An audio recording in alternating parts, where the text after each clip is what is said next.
I think we treat social media as if it's different than real life, right? And it is to a degree. But I would also say that if we would treat social media more like real life, we would get better results on social media. Like I always think like, if you go to a networking event and you just said it, you're like, if you walked in and you're like, buy from me, buy from me, buy from me, buy from me, you are not getting invited back. But people do that on social media all the time. Great point. Right?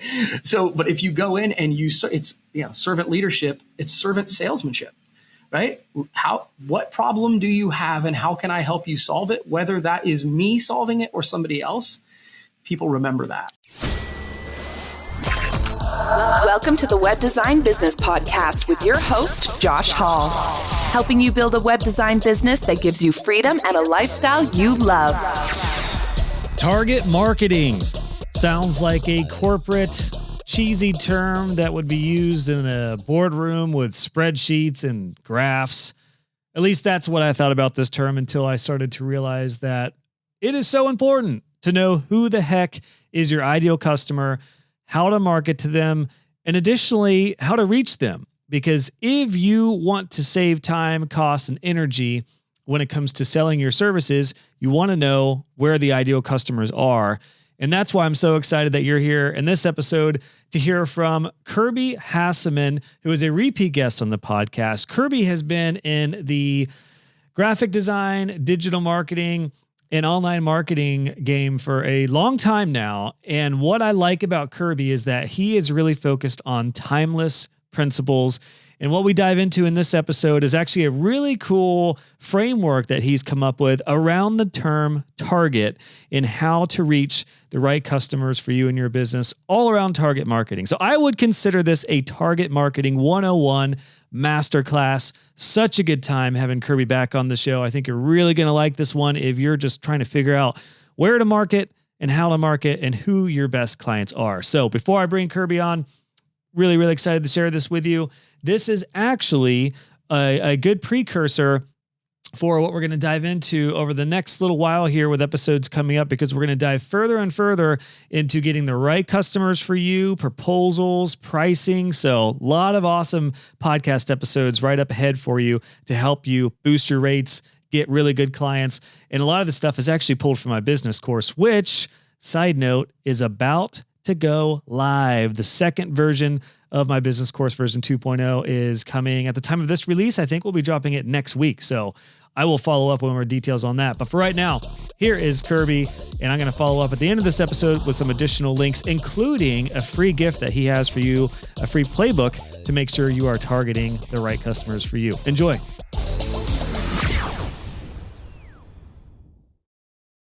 Kirby, welcome back onto the podcast, man. Round 2. Yeah, I'm so excited to be here. I had so much fun last time. So I'm fired up to dig back in, man. How you doing? I'm doing good. Yeah, we had a great conversation. Yeah, we were talking back in 2020, which literally feels like 10 years ago. It's wild how a few years can feel so different. And maybe that's just because of the landscape in 2020. But yeah, I'm really excited to have you back on this time, because for folks who don't know you, maybe we'll get some of your backstory, but you have a deep, not only interest, but a deep involvement in marketing in a variety of different areas. So let's start there for folks who maybe didn't hear your first episode, which was back on episode 73. Do you want to just give us the backstory, Kirby? Like, what is your experience in marketing? Yeah. So I've been doing it for a long time. I started, I have a company called Hasseman Marketing. So, we have kind of an agency model when it comes to marketing. We do branded merch. We have in-house video. We help people manage their social media. You name it, we sort of do it. We've been doing it since 2004. And so I just realized that's coming up on 20 years. So that's pretty exciting. And for me, I started on the sales side, right? And when you're building a sales business, I think you start to develop your marketing chops if you want to stand out, right? And so the way that I sort of built my marketing business was I would go and try and execute, and then people would come to me, clients who I'm selling branded merch to or different things to, they'd come to me and be like, hey, I really like the way you're doing video. Can you do that for us? Sure. And so I literally built this agency model marketing thing based on essentially consumer requests. And so it was what's cool about that is that you have a built-in market right every time you launch a new service. And so that's started out just doing the sales side, and then it's kind of developed from there. And it's been a really fun journey because I get to see sort of the backstory of all these other businesses and kind of help them tell their story. And I love doing that.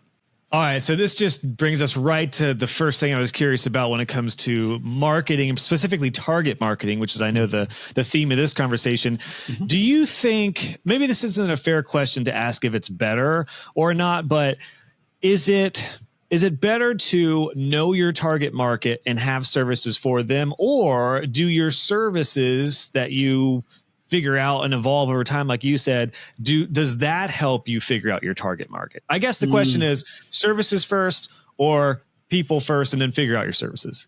Yeah, no. So chicken or the egg, right?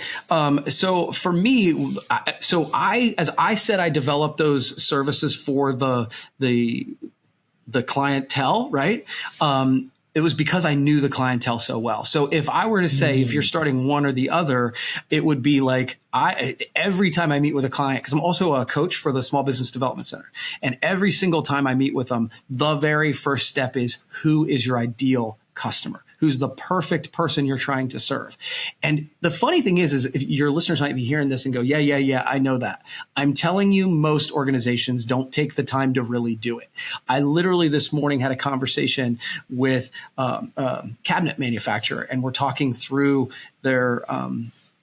who's your target market? And they're like, oh, all builders. I'm like, all builders? I'm like, well, what about this type of builder? Like, well, they kind of price us out. And as we dug down and niched down and really got down, they're like, oh, we have this high end specific builder once they got down, I'm like, we love taking their calls.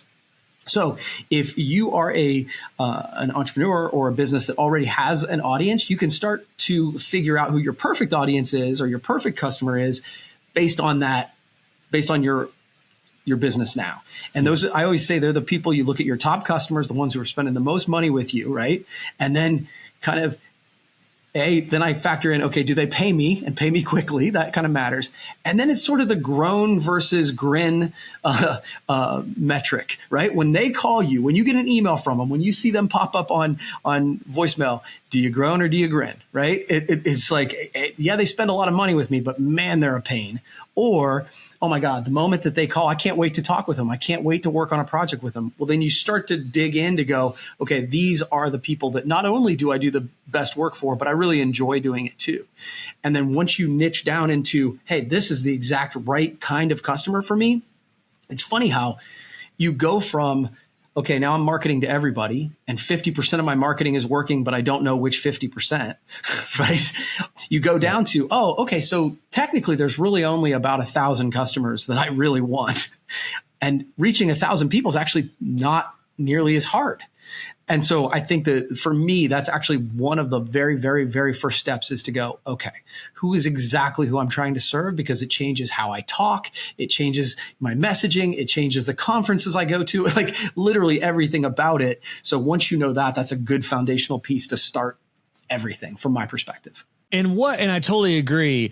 What's interesting is I feel like there's been such a shift, at least in web design, with this idea of niching and serving one type of ideal customer avatar. When I know there's a lot of power to that, I also come from a background of being a generalist.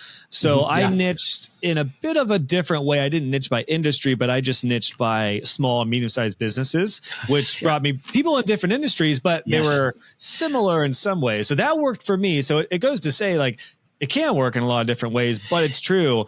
If you don't know who you're serving, it is very hard to market and to target them, because it's like, it's all over the place. Well, and what I would say, Josh, it's so funny. This is the number one piece of advice I give. It's also the hardest for me to follow because I did the same thing. I grew up in a small area here. And so when I started, I'm like, I'm taking every single customer, right? And so I had people in healthcare. I had people in fitness. I had people in finance. I had, and so I'm like, well, how do I niche that down? And what I figured out is you can niche down by region. You can niche down, but it doesn't always have to be, it has to be a specific industry, right? Like for us, we actually decided, and it's funny you said small to mid-sized businesses. We changed it to say, look, we are focusing on small, forward-thinking small to mid-sized businesses in the Ohio and surrounding region. Well, that that brought that down to me so that I can have salespeople in those areas. I know what chambers to join. I can travel to all of them for speaking and for whatever. There are different ways to niche it down. It doesn't have to be, I'm only in serving assisted living facilities. You know what I mean? There are different ways, I think, to break it down. What about services? Because kind of going back to the first question, I do find that a lot of my students are not sure about their ideal customer because they're still trying to figure out their services. Now, the really cool thing about web design is whether you're doing e-commerce or whether you're doing SEO or branding or whether you're doing conversion or copy or messaging or development, it all is under the umbrella of web design. So I think that's one benefit for all of my students is you can just say web design and then you can kind of figure it out from there. But it is, I mean, I guess my question to you, Kirby, is what if somebody is unsure of their services? How do you identify the perfect customer if we're going to target them? Yeah, that's a great question. I think it goes back to where if you like, and if I'm hearing you right, I just want to make sure I understand, is like, they're trying to figure out what services there are, so they don't have a lot of customers. Is that fair? Probably, yeah. Okay. Or maybe they're like, I don't know if I want to do e-commerce or offer. Or maybe I do want to do SEO. I could do a little bit. Yeah, like I guess the uncertainty that I've seen, at least for students who are not sure of their suite of packages of services, is they're like, well, it's hard to choose a customer type. I don't quite know what I do. So I guess that might be the first step, right? Yeah, I think, yes. I think identifying what it is you want to offer. But I think that there is in every new business, because that's what we're talking about here. It sounds like, is that, that entrepreneur is there's going to be a trial and error. Mm-hmm. When you make this decision, it doesn't mean you're making a forever decision, which, by the way, is, I think, that's something that holds us up in a lot of areas of our life. It's like, I'm making this decision and it's forever. No, it's not. As entrepreneurs, we know that, right? So I would say if I were choosing then, it'd be like, well, this is the kind of projects that fascinate me, that excite me, that I want to work on. And so then I'm going to start down those. And by the way, I think that's happened to a lot of us. Like, hey, I'm going to do e-commerce, right? And then you realize, oh, e-commerce is a pain. I don't actually want to deal with that. Okay, cool. I've tried it. I have that in my area of expertise now. And if there's a project with a perfect customer down the road, I'll know something about it. But I'm going to keep working on different. I think you try a bunch of things until you realize, oh man, this is my sweet spot. Not only am I good at it, but I can make money at it. And I think at the very beginning, you got to try a bunch of different things to figure out. Once you have that dialed in, that'll help you pick your favorite or your perfect customer. Yeah. And I think that the beauty about web design in particular is that there are some core services that are generally going to be in every customer type. Like you're going to build a website and you can choose from there, whether it's an e-commerce website or a membership site or just portfolio sites or blog sites or whatever. So that's the beauty. Is one thing I tell my students is to have 3 categories: a build category for building websites, you can refine that; a support category for maintenance, hosting, and ongoing optimization and care; and then a growth category. And you could take that as far or as simple as you would like, as far as helping clients grow with their website. Yeah. Some of my students are doing like you. They're doing multiple marketing services and social media management. I have one student, April, who is just doing email marketing in her growth category. So it is really, how excited are you, Kirby, now with the landscape? Because I feel like you can really do whatever the heck you want to do. It's different than maybe even 10 years ago from what I've seen. Oh, absolutely. I mean, there's so many opportunities. It's funny. I think if you listen to mainstream media or social media or whoever, it's like people lament the stage of culture and life that we're in. Man, this is an awesome time to be alive, especially if you have entrepreneurial tendencies. It's never been easier, never been less expensive to try a side hustle or start a business or get started on something. So I'm an optimistic guy by nature, but man, I think it's easier to start, and then back to the idea. Once you figure out the niche or the ideal target that you want to reach, it's never been easier to reach them either. And so it's a cool time to be alive. So I want to dive into your tips, and you have kind of a framework for the word target, right? Yeah. It's an acronym. Okay, so let's dive into that. But before we do that, what are the most important metrics for you that you've learned, Kirby, to identify your ICA, your ideal customer avatar? Do you look at industry type? Do you look at size of business? Do you look at personality type? Do you look at their revenue? What are some of the metrics? Because I've seen so much. Yeah. I mean, I know there's no right or wrong answer on this, but 100%. I'm curious to see what's worked for you on how the metrics that you use to identify your ICA. Yeah, small to mid-size is such a range, right? Right. It's like, oh, it's somewhere between 1 and 1,000 employees. But that is kind of, employee size is a start. We find that, the best kind of, because generally you're going to have 10 employees to get to a certain revenue, right? And so some of it is, we want you to be somewhat forward thinking, and we define forward thinking. So are you a person who believes in marketing? Are you an organization that's willing to invest and try different things, whether it's social media, content marketing? If you're not that, are you a person who believes in brand building, or an organization that believes in brand building? Those are hard to quantify, but you get a sense of it the moment you start talking to people, right? I think one of the mistakes we make in sales is we try to convince people who are unconvincible, right? If my advice is, if you are someone who walk in and somebody says, I don't even believe in websites, leave. Like, this is a pointless exercise. There's no reason to piss them off and waste your time, because there are too many people who do believe in what you have to offer. And so that's what I define as forward thinking. And then, we say small to mid-size in a specific region, because then we can reach them. So those are sort of the way that, and I'll be honest, Josh, that's something that we struggled with to identify, because I wanted to reach everybody. But if everybody's your customer, nobody's your customer. And so, yeah, that's great. Yeah.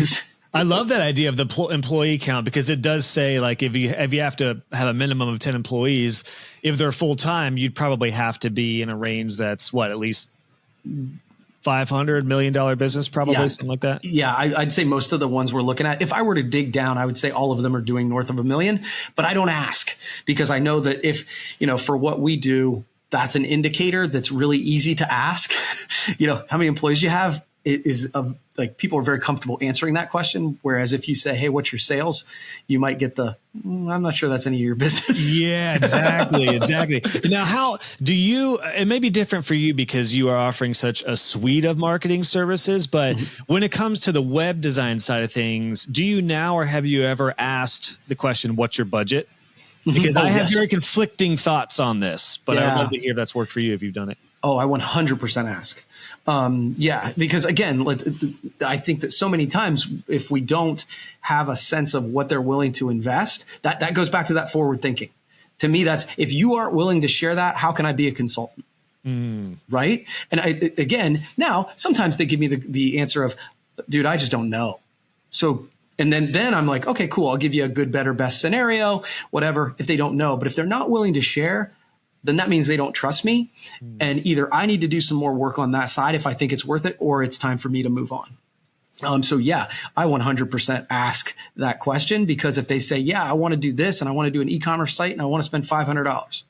All right, cool. So here's a couple free websites. You should go do the work on your own for a little bit and call me back when you're tired of trying it. Yeah, that makes a whole lot of sense. Yeah, I think I was very opposed to that over the years as a web designer. And maybe that's because I was working with a lot of like mom and pop shops in the beginning and 1 to 2 person businesses. But as I got more experience, then I realized the value of having a what's your budget range. Well, I think it sets expectations, right? Because if they like, I'm willing to have that conversation on the front end, because otherwise it's going to be a crappy conversation on the back end. And then I've wasted time on them and me. And so it's like, and again, if the answer's, I don't know, I'm totally comfortable with that.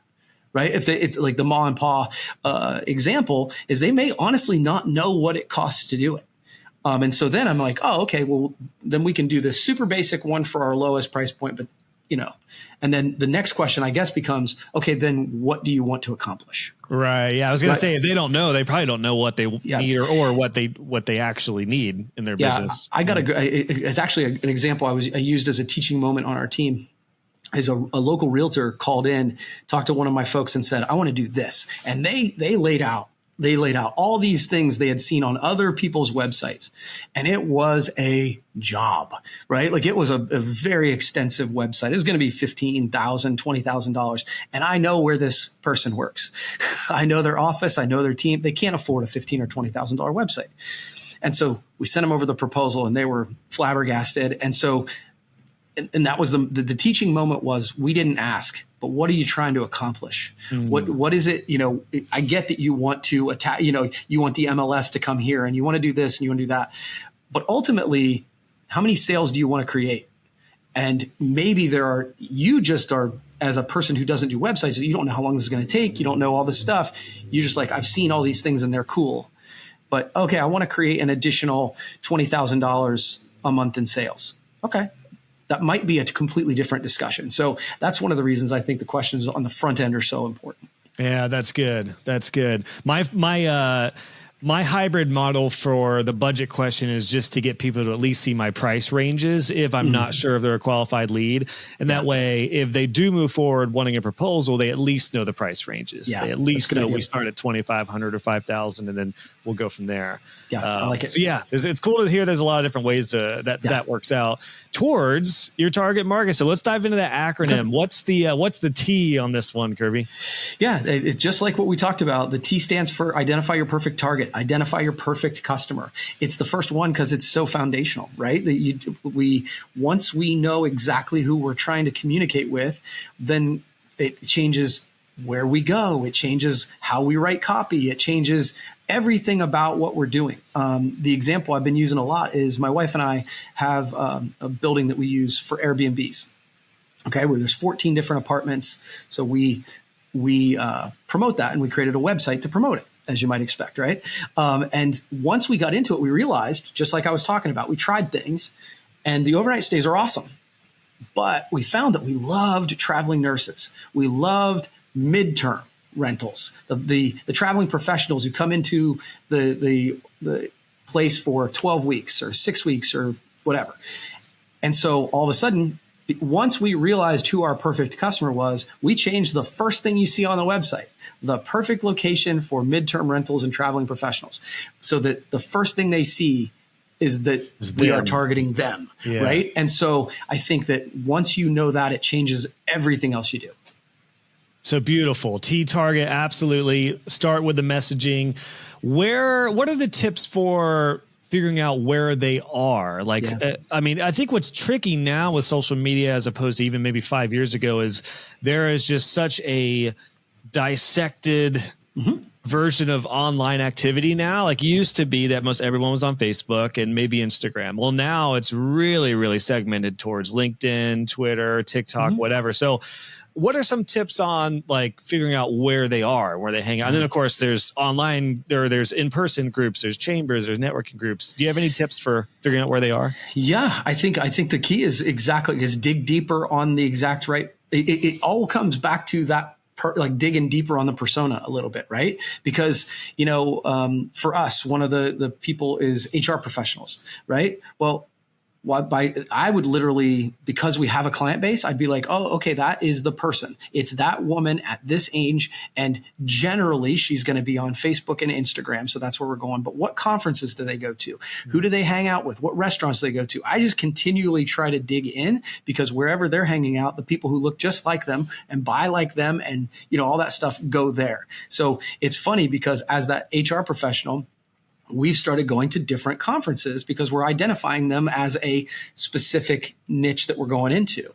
And so here at toward the end of this year, I'm going to a conference I've never gone to because that's where those people hang out. So there's the social media side of it, but there's don't discount the physical side of it, because people still buy from people they like, know, and trust. And so physically getting into those spaces with them where you can provide them value is still, to me, one of the best ways to grow that trust.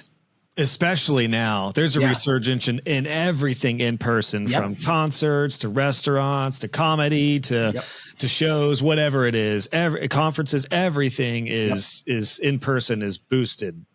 For sure. Sporting stuff. I mean, the Jackets were terrible this year, but we had record attendance because everyone's just so desperate to get out of the house again after quite a few years. So, okay, so that's great. So T, the target. What's the A? What's the next for us, Kirby? A stands for attract, and that is about building your list. I actually think this is one of the ones that people discount too, because they think that because of the internet and social media, we have sort of access to many people, but it's different. There's a difference between rented media and owned media.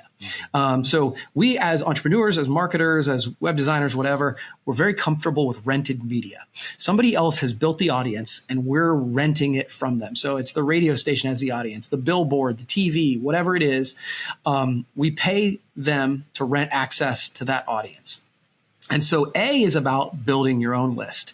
It is about owned media. So whether that's through lead magnets, which I know you're great at, but getting them to opt in. I need to do some better work on this. But it's about getting people to opt in with your communication so that when you have a special offer for them, when you have content that will be valuable for them, you get to decide when it goes to them. That's great. And people say, well, I've got 1,000 or 10,000 people following me on Facebook. Awesome. Still rented media because Facebook owns that audience. Now, and you're not going to get in front of 10,000 people with a post. It's even with an ad, you can pay Facebook and it's not going to happen. Exactly. Now, that doesn't mean I'm a big user of social media. So I love social media. It's just understanding that it's one tool in the toolbox. I hearken back to, I think it was like a year and a half ago when Facebook and Instagram went down for like 6 hours and half of the entrepreneurs in the world lost their minds because they lost their whole audience. And that tells you it's rented media. You don't own it. And so you should utilize those things. And we'll get to that in R.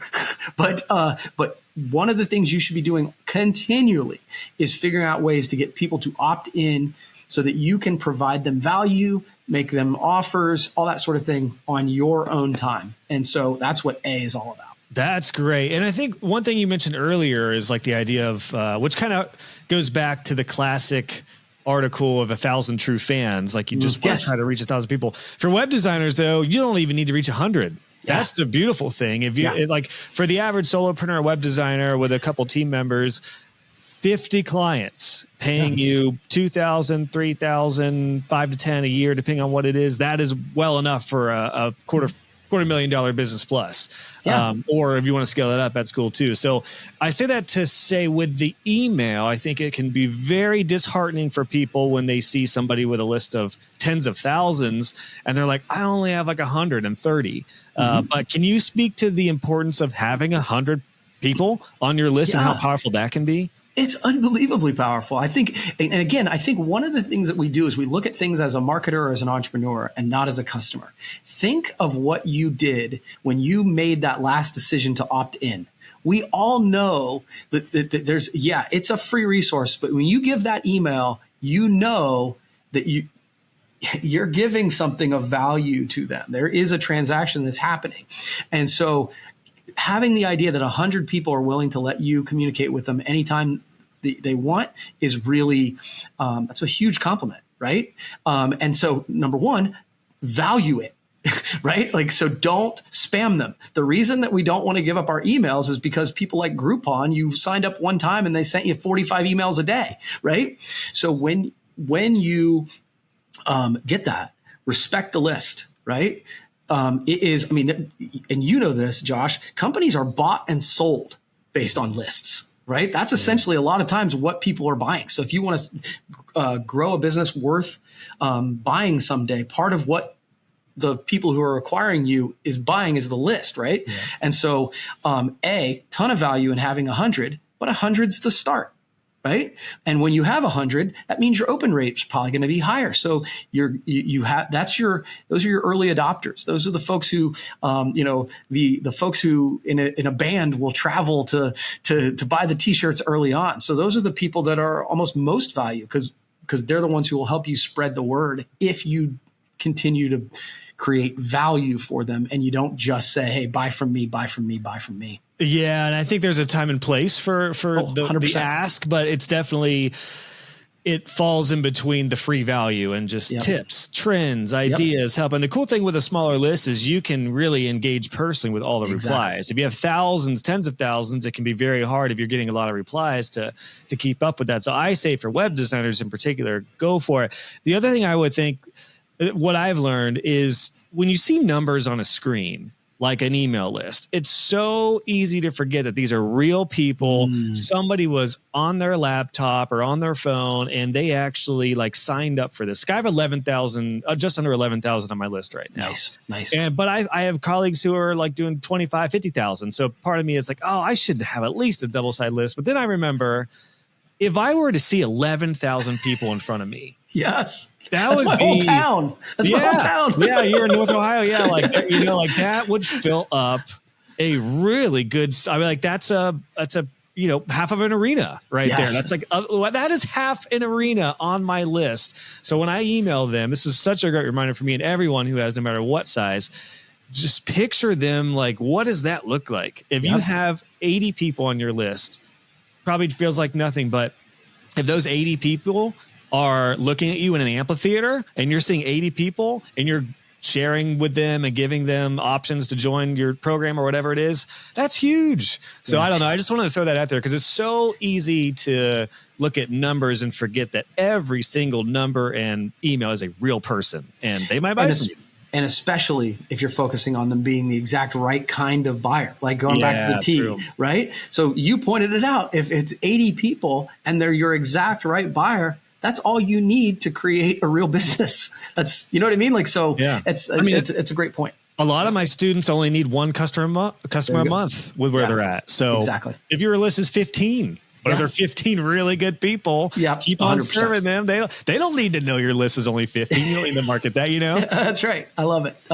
They think you're a freaking rock star with hundreds or thousands, but you have 15. It doesn't matter. Yeah. I love that. Okay. So you mentioned the R. Yeah. Let's dive into R and this target acronym. Yeah. This is the part where everybody's going to get uncomfortable, right? Like, so R stands for reach. It means not only build your reach, but reach across platforms. I said, I'm a big fan of social media. I think this is the moment. Reach is when you are doing those early brand building exercises. You are creating value. Give first. That's something you and I have talked about before. You're answering questions, you're entertaining, but you're creating LinkedIn posts. You're creating Facebook, you're creating Instagram, especially wherever that perfect customer is for you. But you're doing it more than you think you should. Okay. Like, I think so many people are like, oh, I'm going to post once a week. Once a week post it's not going to move the needle. Like, if you really want to build something, you need to be out there more than you think. And I always say this is the moment that your inner voice is going to get really loud. That voice that says, it's screaming at you saying, you're not good enough. Nobody cares what you think. Why are you doing this? Your wife's going to yell at you, whatever it is in your brain, that's going to get really loud and you got to push through it. Gary Vaynerchuk, Gary V, for those he's a social media kind of guru. And if you ask him right now, how many pieces of content, he's like, you need to be putting out 40 pieces of content a day. Now, I'm not putting out 40 pieces of content a day. He also has a team of 30 plus doing that now, right? He totally does. But I think what it does is it makes you realize that it's like, oh my God, I could never do that. It's that voice, right? And so I'm now, and he also says 40, and he's saying, 5 across 8 different platforms, just to be clear. Gotcha. But it still seems like an absurd amount, and you're going to talk yourself out of doing that work. And so what I would say is this is the moment, as long as you're providing value, and that's that give first, answering questions, the 10 questions you get all the time, the ones you repeat, those are your pieces of content that you start with. What kind of website do I need? And okay, answer that question in its entirety. That's a blog post. That's a podcast. That's a whatever, right? And then you can break that up into many pieces of content and put it out there. At the end of the day, while social media shouldn't be your only thing, you need to build your list, right? But it needs to be a piece, and it is free still. So it's one of those things. It's hard, it's uncomfortable, but R stands for reach because you're extending the reach of your business. And so you need to do that. What about reach in person? Because it's a pretty different strategy. I mean, the free value thing is great, but I found the in-person stuff, like if you go to a Chamber of Commerce meeting, you can't just be like, hey, everybody, I want to share some top tips with you when they're not expecting it. Yeah. But in a networking group, when it's your time to present, that was one reason I loved my networking group, is like every 2 or 3 months, we each got to present on something. Perfect example of this reach. But what are some other strategies on the reach and sharing free value per se in person? Yeah, actually. So when it comes to specifically networking, I like, again, give first networking. So one of the best ways I think that I do in networking is I connect other people. So you said, I'm not going to, hey, I do websites, blah, blah, blah, but you said you need landscaping. Actually, this company over here is amazing. John meets Steve. You guys go about it. I found that to build relationships with me that have nothing to do with, they need a web designer, but it creates people buy from people they like, know, and trust. That's a little thing you can do to build trust with them so that when they are in the market, that they are ready to come to you because they trust you already because you haven't tried to knock them down. I think that the other thing I was going to say is this is also a time to nurture your list of your 80 people, your 15 people. Email them during this time. You're reaching across that platform to provide value. And that also builds trust as well. So again, it's when I say across platforms, in person is one of those platforms. And when you get a chance to present at that networking event, like you said, give value. Don't just sell. Right? Because I read a study and I found it to be true that says that at any given moment, about 3% of people are in the market for whatever you sell, right? 3% of the market's in right now in the market for a TV, right? And then there's some people who aren't going to do it at all. And then there's a big portion who, if given the right offer, they could become in that. And I think that those networking events where you just are a good person and are trying to help other people, those are the moments that when they move into that 3%, they think of you. It's an interesting concept there of I didn't really, because when I think about reach, I think about outbound marketing, social media kind of thing. But it's a great reminder that reach can be to your current list, your current clients, your past clients, reaching back out to them. And then the in-person stuff. I do love the idea of just being a helpful connector over anything when it comes to anything in person, networking, referral groups, chambers, organization involvement. Like that really is, it's true. That's it. That is it when it comes to networking. Like if you're the person who does referrals and connects people, you're going to get a ton of business. It just happens so naturally. Well, and I'll tell you, it's funny. We always talk about, social media. I think we treat social media as if it's different than real life, right? And it is to a degree. But I would also say that if we would treat social media more like real life, we would get better results on social media. Like I always think like if you go to a networking event and you just said it, you're like, if you walked in and you're like, buy from me, buy from me, buy from me, buy from me, you are not getting invited back. But people do that on social media all the time. Great point. Right? So, but if you go in and it's servant leadership, it's servant salesmanship, right? What problem do you have and how can I help you solve it? Whether that is me solving it or somebody else, people remember that. I tell people, go to people when you're not asking for money. And what a great reminder with social media to be a connector there. This is a great prompt for me because I've kind of thought about like sharing some of the podcasts I listen to and some of my top colleagues. And I'm like, why haven't I done that yet? I should share that and tag them because they're like, actually somebody just recently did that with me. They shared my podcast and I shared it on my stories and DM'd them and said, thanks so much for sharing my show. Yeah. Why haven't I done that more? So it's a great reminder to like be a connector. And side note, secret marketing strategy, if everyone wants to know, if you do that with the type of clients you're wanting to work with, suddenly you're right in the forefront for them if you share their work, if it's a good fit in the industry. So yeah, that's wonderful. Well, and I tell you and I love that you brought this up. This is something that I talk about a lot is, I said that this is the part we're going to get uncomfortable. Well, everybody has that voice. Everybody has that voice that says you're not good enough, you're not smart enough, and doggone it, people don't like you, right?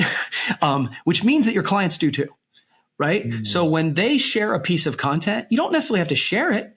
But if you like it, you comment on it. Hey, this is really cool. Great job. Those are the kind of things where you show up to your client through social media and be like, oh man, that made me feel good. And over time, it's just brand awareness, right? They're going to see your face and your brand or whatever, but also they just feel good about you because you're complimenting them on something that they're probably a little bit insecure about. Love it. Yeah, that's a great reminder. So that might transition us to the G of target. So we've got target market. We've got A, attract. We've got R, reach.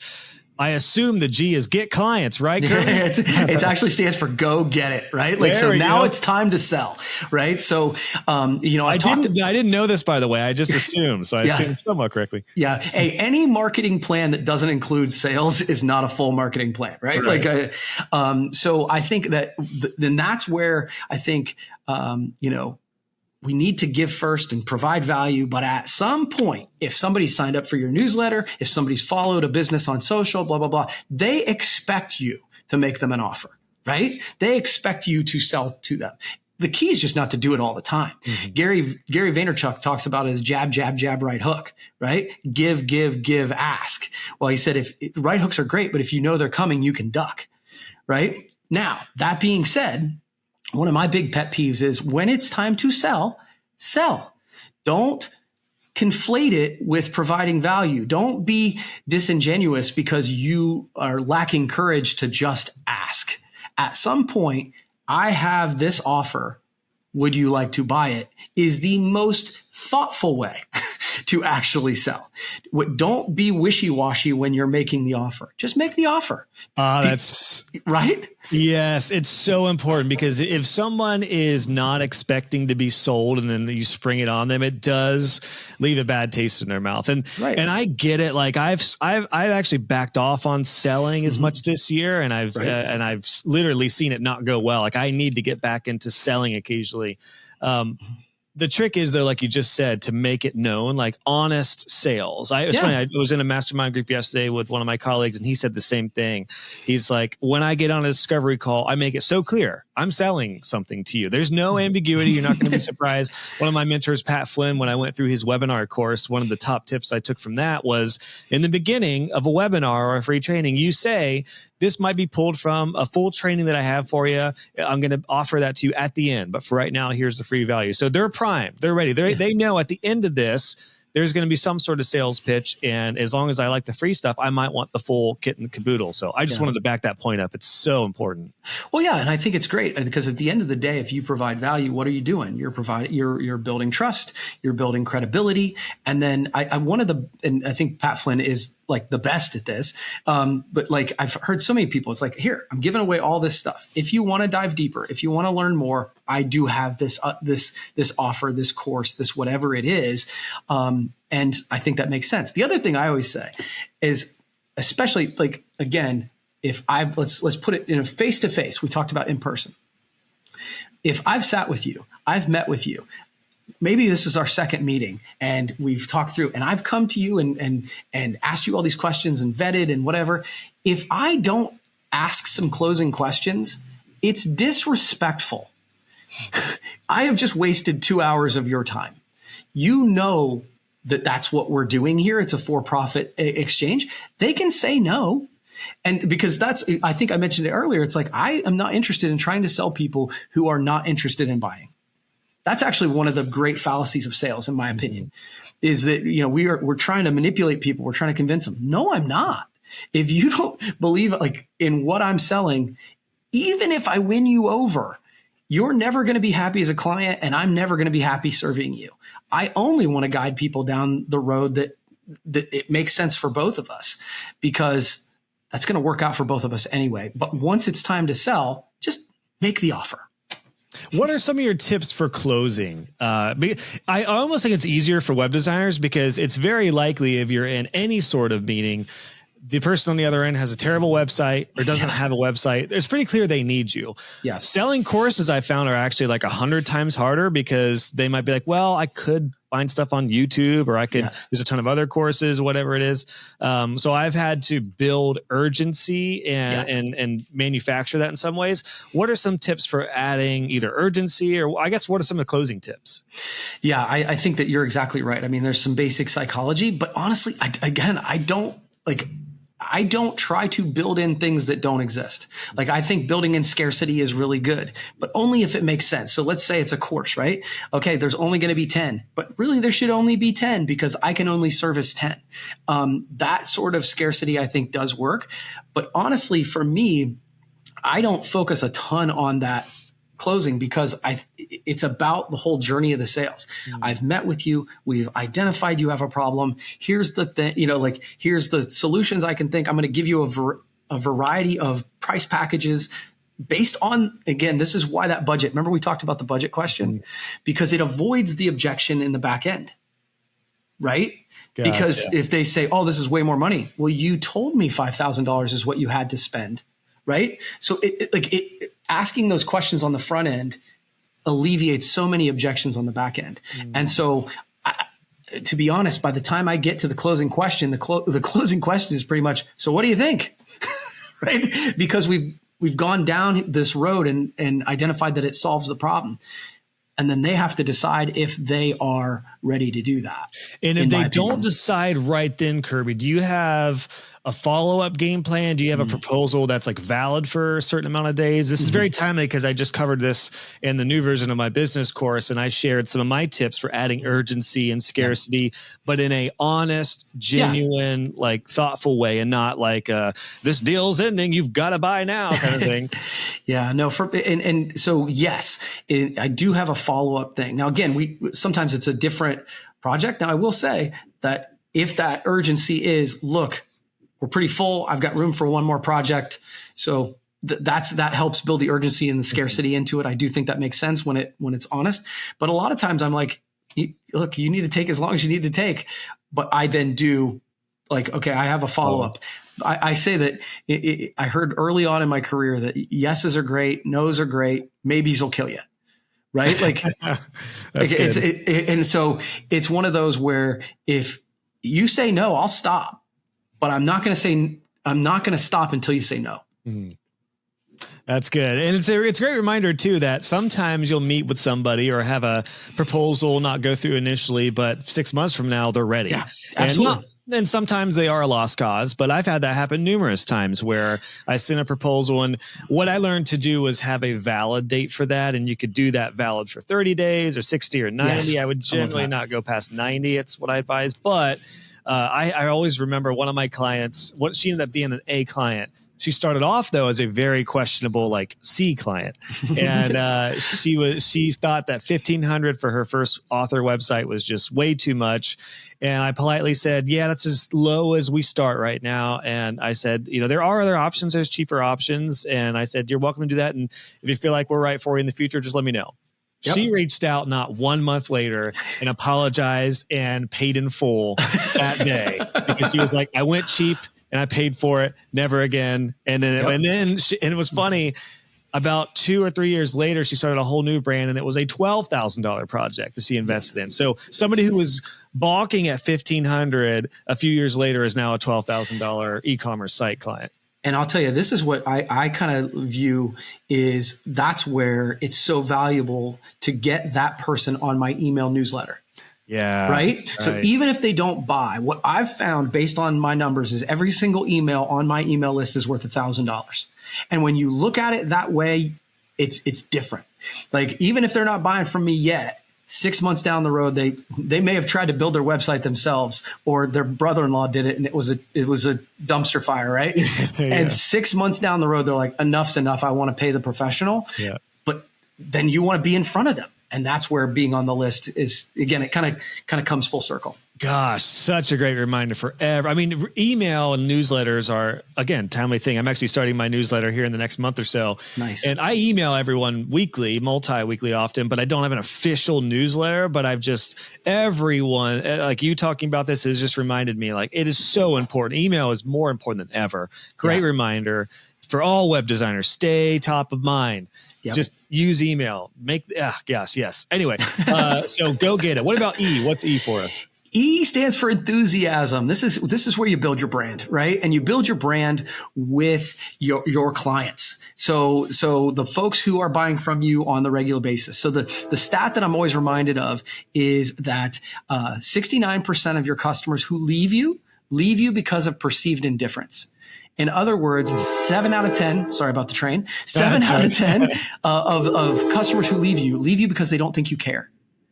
That is both a scary statistic and an exciting statistic to me. It's scary because I'm like, oh my God, they leave because they don't think I care. But man, it's an easy problem to solve, right? Those people who are your bread and butter, the ones who are paying your monthly fees and websites and doing, the person who's coming back, whatever.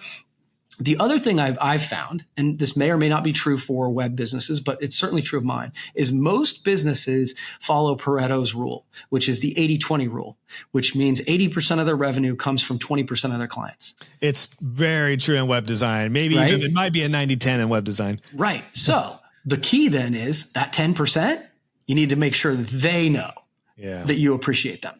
And that's the place that you start with your brand building. So I like to recommend, just the basics, right? Reach out on a regular basis, send them a video, send them a handwritten card, send them whatever that just says, hey, thank you. Stop by if you can, or do a Zoom call or whatever to say, hey, just want to tell you, I appreciate you. Go to them when you're not asking for money, right? And then, finally, I'm a big believer in what I like to call a quarterly appreciation program. Mm-hmm. So once a quarter, to those people who make the most impact on your business, go to them with something. Now, we're a branded merch company. So, a piece of branded merch once a quarter in front of those people to say thank you. Right. And is that like coffee mug, Post-its, t-shirt? Yeah. Something that goes with your logo or a branded message that says, hey, I just wanted to get this in front of you to say thank you. And you can set a budget. If it's your top, if it's 10% or 20% of your clients, it's not that many. Right. So you say, okay, I'm going to spend $100 a year per customer. So $25 a quarter. And we're going to put something cool, a vacuum sealed tumbler, something really nice, put it in front of them so that they never say, I don't think he cares. So those are the steps where you start building a brand that you have enthusiastic brand ambassadors. And those are the people that when somebody says, yeah, I need to get a website. Oh my God, you got to call Josh. Yeah. He's my guy. And that's what E is. It's funny, even I feel like everything that was on its way out 10 years ago has resurgenced, and that's true with styles and stuff. But also I think of my friend James with Content Snare every day because I use this little coffee coaster that he sent after being a guest on his podcast. And it's as simple as that. Like literally, I used to do Post-it notes that were in Transit Studios. Why? Because people freaking love Post-it notes and they use them all the time, and they'll be up on their computer often. And every day, they see oh, there's Josh within Transit Studios. It's funny. I'm trying to, in the course world, in the world I'm in right now, it's a little bit different because I shouldn't say it's completely different because service, I'm dealing with greater scale now, but I'm still working back towards aligning my customers, just like I did as a web designer, in categories of A customers, B customers, and C customers. It doesn't mean as a person. It just means as a pure customer revenue level. There are literally people who are more valuable to my business, and I need to focus on them. And what a great reminder to focus on your A clients. Well, and again, I always think back. It's like Harley Davidson, Yeti, Apple. These are brands that people are so passionate about that they tattoo it on their body. Right? That's ultimately, I don't think that I'm there yet. Right. But the goal is to get to a point where you have people that passionate. And one of the things I say is it's a little less of a commitment to put on a t-shirt. I can't wait to see somebody have a Kirby head tattoo on their back at the beach. I can't wait for that day. I'll send you a picture when I see it. Please do. Yeah. Great reminder though, Kirby. My gosh. Yes. Enthusiasm, care, attention, all those things. And they're so easy to do. You don't need to be you can just do this. You don't need to be at any skill level to send somebody a coffee mug or a coaster or a note every quarter that you appreciate them. That's or a written letter. Yeah, that's right. Literally. And it's old school. But so one of the things I'd say is that when everybody else zigs, you should zag. So of course, how many honest handwritten letters do you get, or just notes do you get? Very, very few. So if the idea is, sometimes better is not better, different is better, by doing something like that, it shows up as different. This conversation is unveiling all my top tips in my business course. I'll share another one. Every year, my A clients got a handwritten letter. Well, I typed it because my handwriting is doctor style. It's terrible. But I didn't sign it. But I just wrote a real note. You could tell it was not canned. It was not hello, valued client. We appreciate your business this year. No, it was hey, I so appreciated working with you. I'm really excited about what we've done for you and what we'll continue to do. I really appreciate this and this and this. And I just wanted to say, this year was incredible. I hope you have an awesome Christmas and great new year and excited to continue on. Something like that. Yeah. And when I would do that, the people, what other service provider or creative or web designer has done that? Exactly. Probably not. Or same thing. with a personal video. This is one thing I try to really tell all my students to do. Send a personal video. I did this last year. At the end of the year, I had like 30 people that I sent a personal Loom video to. Most of them were just a couple of minutes, but I just said, hey, it was mostly colleagues and people who are in my network who have helped grow my business and vice versa. And I say, hey, I really appreciate you. Same thing. This is the exact same thing. And the reason I did that is because no one else is going to do that. Yeah. So that's my encouragement. I love that you prompted that. Yeah, that's awesome, man. That's so cool. So T, let's wrap up the second T. So I have some ideas on what this might be, but I don't know. So the second T is track. So, all right.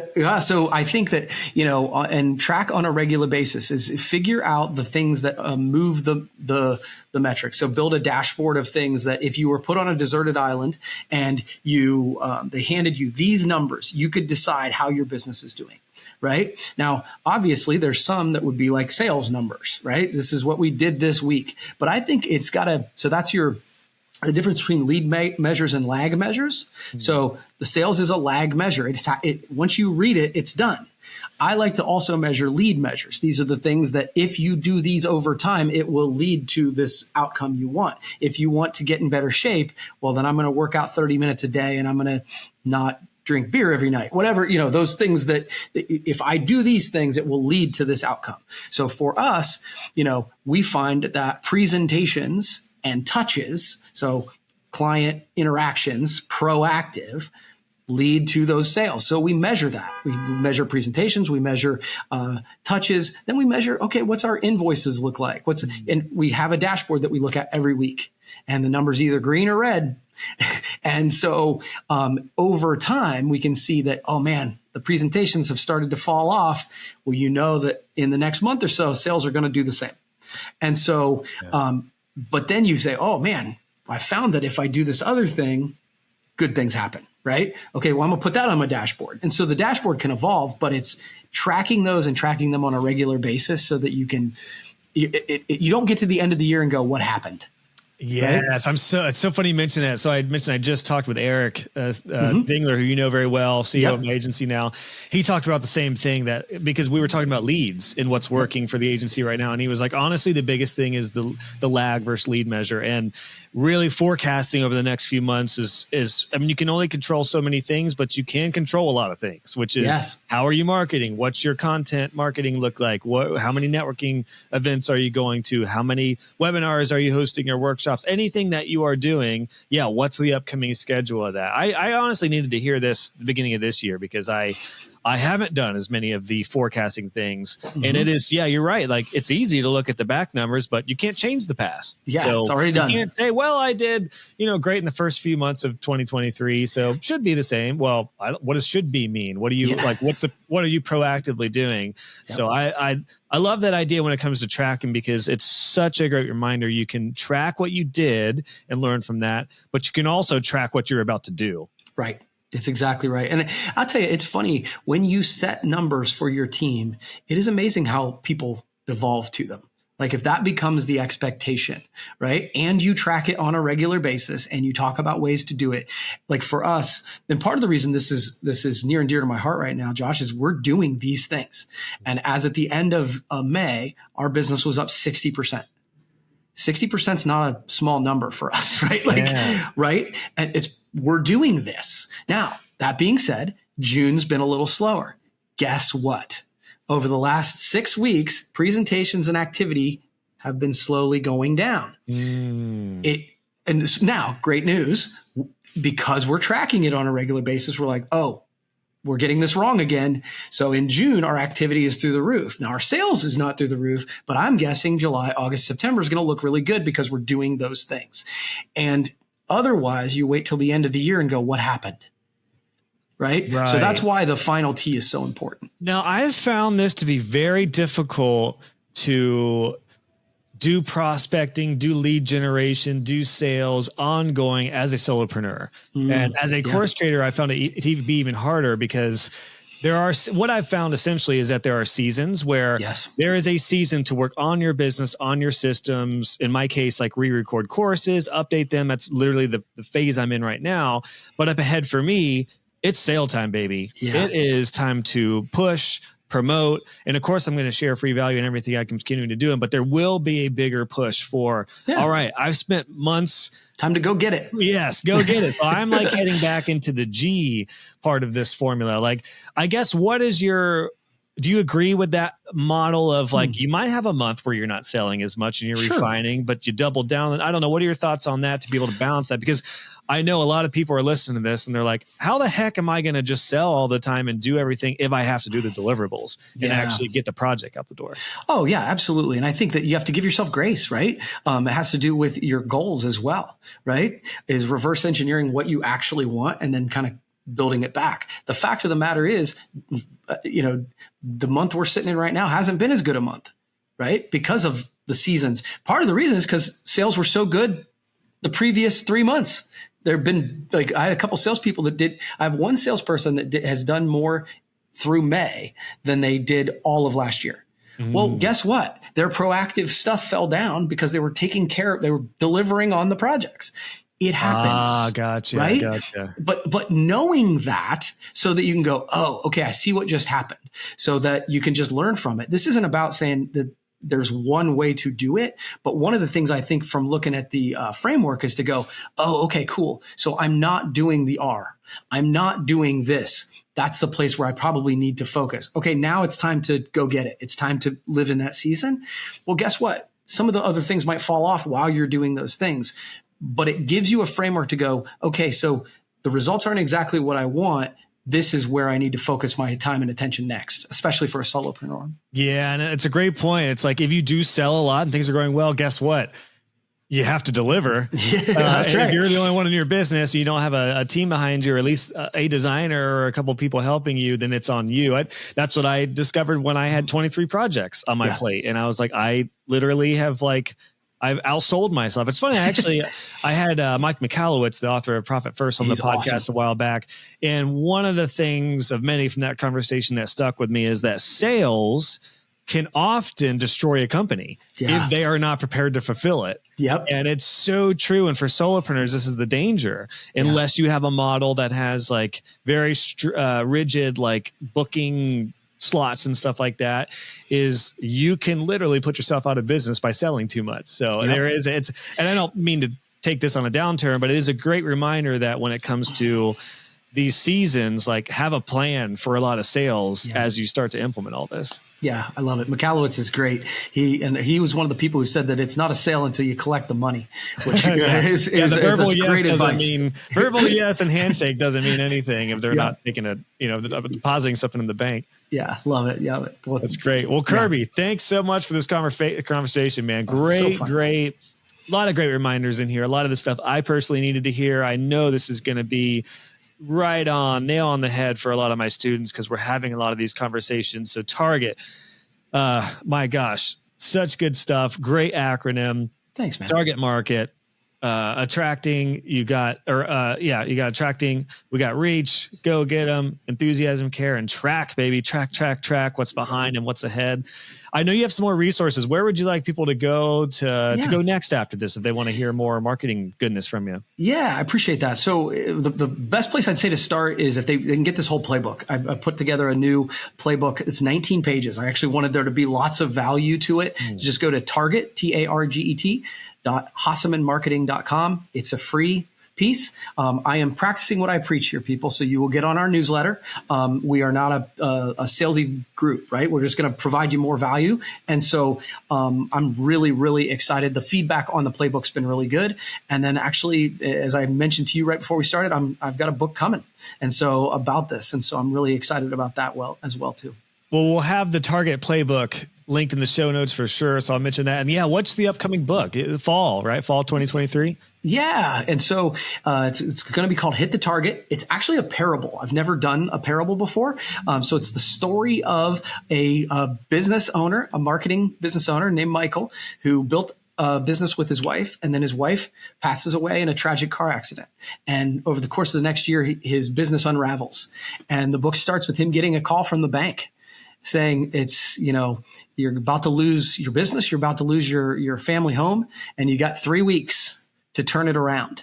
And so that's the story, is how he meets someone who helps him kind of understand how to implement this playbook and kind of get your business and your life back on track. So very cool. That's exciting to hear, man. Yeah. Anything you can frame in a story. It's funny. I mentioned I'm working on, I put it on hold just with everything I'm launching right now, but I'm revitalizing the book I started, and it's basically like my business course wrapped in a story of a guy who's, it's kind of similar, like just really struggling and is interested in web design, and somebody who's been through that path. It's kind of like the Josh from me when I was 23 to the Josh who was 33. And they're kind of, there's a mentor who's guiding him through every step. So I think that's cool. I just laid out the synopsis for everybody. So it's happening now, baby. It has to. Now.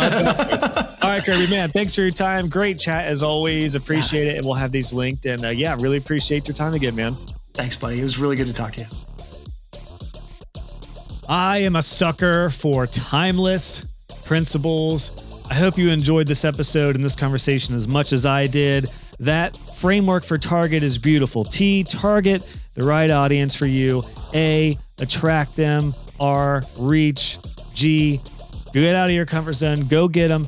E, be enthusiastic and have that energy. And then T, track them. The numbers don't lie, and they will help you grow your business.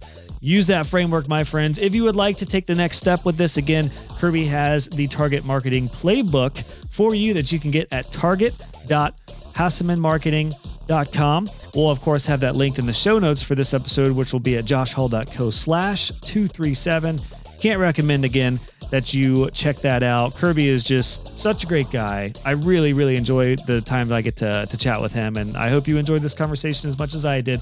A reminder again, a lot of what we covered here and what we're going to be covering over the next several weeks on the podcast is all about getting good clients, proposals, conversions, pricing. So make sure you're subscribed to the show if you have not already.